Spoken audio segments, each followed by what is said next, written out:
Support for Lab Out Loud is provided by the National Science Teachers Association. Find out more at nsta.org. Welcome to the Lab Out Loud podcast, science for the classroom and beyond. Today, Brian and I are heading out to the garage. All right, it's a big button that says carve. Here goes nothing. 3, 2, 1. It's making noise.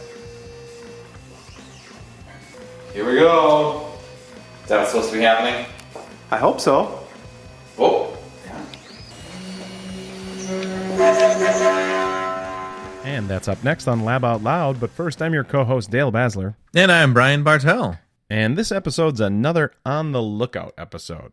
We did one of these in May and talked about things like 3D printers, augmented reality, and drones, and we wanted to take a look at another thing that's been on our radar. And I'm currently looking at the Ultimate Guide to Desktop Fabrication. It's from Make Magazine, and it's going beyond 3D printers, looking at other desktop devices like laser cutters, CNC machines that can help students, teachers. So it's like another world for us to explore. It's not adding materials to make something. I believe there's subtractive is the term you're looking for. Yeah. Well, the whole field is growing in terms of like what can you do and make out of, A, B, and C.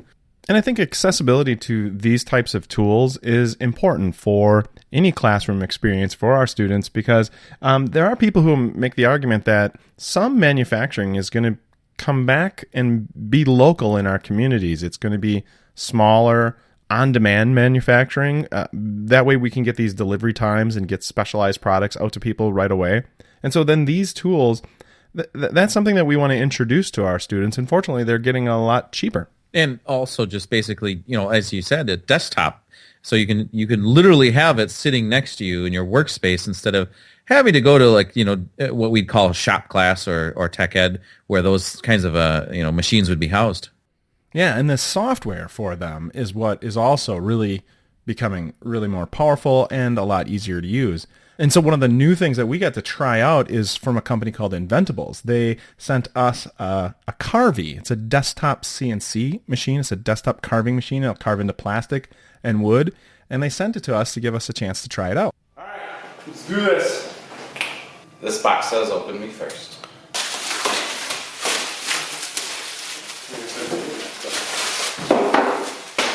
Whoa.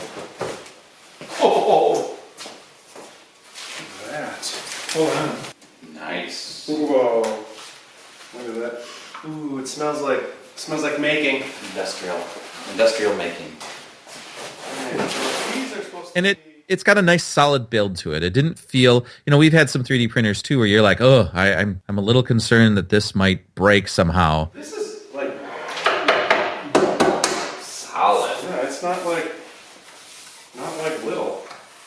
And it is little. I mean, considering In terms of actually the hardware, I think it was really easy and pretty intuitive to basically get set up and printing or carving, I guess, pretty darn quickly. And the software for them is what is also really becoming really more powerful and a lot easier to use. And accessible. They have an online version. To me, it kind of reminds me of Tinkercad, which is a 3D modeling online version. Yeah. They have a software called Easel, and you can just draw out the parts and adjust how you want to carve them, and then it just literally comes in there and carves it out of plastic or wood or whatever you want to carve it out of. it's making noise. Here we go. Oh. Yeah. Oh. Oh, good God. It's approaching. Oh my gosh! Here goes. Look at that HTPE everywhere, Dale. What does that stand for? High density polyethylene.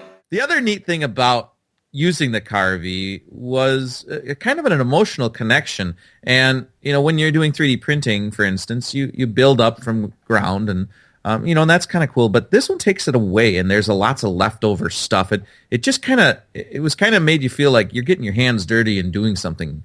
Yeah, you got to. And I don't know how to explain that. Yeah, I don't know how to explain that, but it felt more like, I don't know. It felt more like, hey, we're taking making to the next step. I don't know what it was, but when I made the final product, I made coasters for Lab Out Loud coasters. Lab Out Loud coasters with our I'm logo looking at on, one and right I now. gave them to Brian.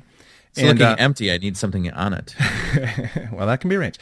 But when I made those, I felt when I was done, I was like, this is something. Like, 3D printing, I like, and it has its place. But to me, everything I print seems a little bit alien.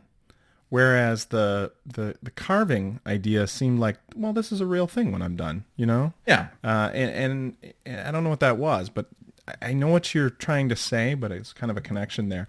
Our kids were nearby. Their reaction was fun. Oh, yeah. They were fun. They enjoyed it. What is that?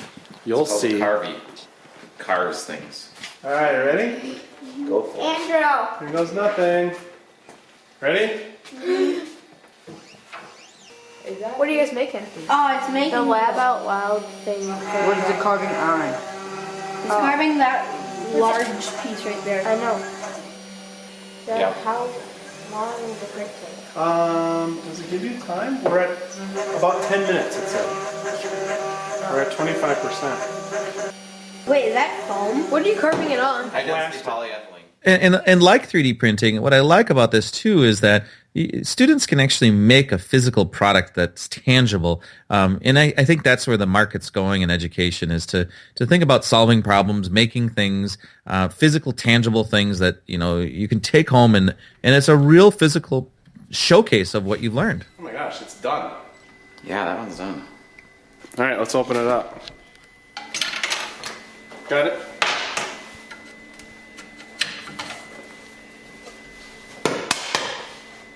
I see how that goes.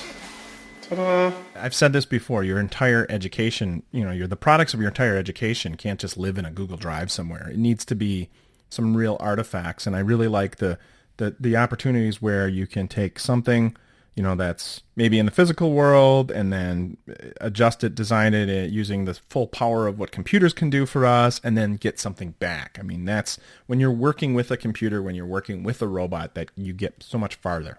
Absolutely. Well, that's it for this On the Lookout episode of Lab Out Loud. Now, if you'd like to see the Carvey in action, head on over to our website, laboutloud.com, and you can see a short video that we put together of the Carvey being used and carving out some of the things we talked about in this show. Feel free to leave us a note in the comments section and tell us what you think, or how you might use a carving machine for your classroom. Until next time, thanks for listening. For links and other information related to this episode, visit laboutloud.com. You can send us your questions and comments at laboutloud.com/contact. If you enjoyed the show, make sure you've subscribed on iTunes, Google Play Music, Stitcher, or your favorite podcasting platform. And if you really enjoyed it, consider leaving us a rating or a review. Your feedback helps others find our show. Until next time, I'm Dale Basler. And I'm Brian Bartel.